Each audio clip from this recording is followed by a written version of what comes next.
40ാമത് രാജ്യാന്തര ചലച്ചിത്രമേളയ്ക്ക് തിരുവനന്തപുരത്ത് തിരിതെളിഞ്ഞിരിക്കുന്നു. സാംസ്കാരിക മന്ത്രി സജി ചെറിയാൻ ഉദ്ഘാടനം ചെയ്തു. 26 വിഭാഗങ്ങളിലായി 82 രാജ്യങ്ങളിൽ നിന്നുള്ള 206 ചിത്രങ്ങൾ ഇത്തവണ മേളയുടെ ഭാഗമാകും. സർക്കാർ അതിജീവിതയ്ക്കൊപ്പമെന്ന് ഉദ്ഘാടന വേദിയിലും മന്ത്രി സജി ചെറിയാൻ ആവർത്തിച്ചു. ഈ റിപ്പോർട്ടോടെ ഇന്നത്തെ പ്രൈം ടൈം പൂർത്തിയാവുകയാണ്. നമസ്കാരം.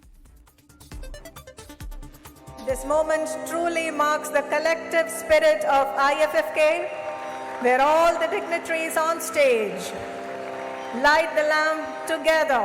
ആദ്യ ദിനം തന്നെ പ്രേക്ഷക പിന്തുണ കൊണ്ട് അന്താരാഷ്ട്ര ചലച്ചിത്രമേള ശ്രദ്ധേയമായി. പലസ്തീൻ ജനതയുടെ ചെറുത്തുനിൽപ്പുകൾ ഇതിവൃത്തമായ പലസ്തീൻ 36 അടക്കം 11 ചിത്രങ്ങളാണ് കാണികൾക്ക് മുന്നിലെത്തിയത്.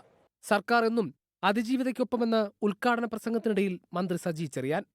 ഈ ഉദ്ഘാടന സമ്മേളനം സാംസ്കാരിക മന്ത്രി എന്ന നിലയിൽ ഞാൻ നിർവഹിക്കുമ്പോൾ ഈ സമ്മേളനം അതിജീവതയ്ക്കുള്ള പിന്തുണയായി ഞാൻ പ്രഖ്യാപിക്കാൻ ആഗ്രഹിക്കുന്നു.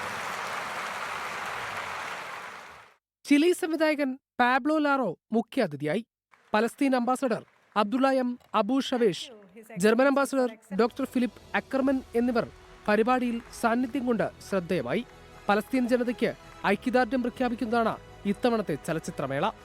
First of all, I wish to extend my heartfelt thanks to the people of Kerala for their unequivocal support to the cause of Palestine. തിരുവനന്തപുരത്ത് ഈ മാസം 19 വരെയാണ് ചലച്ചിത്രമേള. നിശാഗന്ധി ഉൾപ്പെടെയുള്ള 16 വേദികളിലാണ് സിനിമകളുടെ പ്രദർശനം. 24 തിരുവനന്തപുരം. ലോകത്തെവിടെയായാലും ഏത് സമയത്തും 24 വാർത്തകളും ഓഗ്മെന്റഡ് റിയാലിറ്റി പാക്കേജുകളും എക്സ്പ്ലെയിനറുകളും വിശദമായി കാണാൻ ഞങ്ങളുടെ യൂട്യൂബ് ചാനൽ നിങ്ങൾക്ക് സബ്സ്ക്രൈബ് ചെയ്യാം.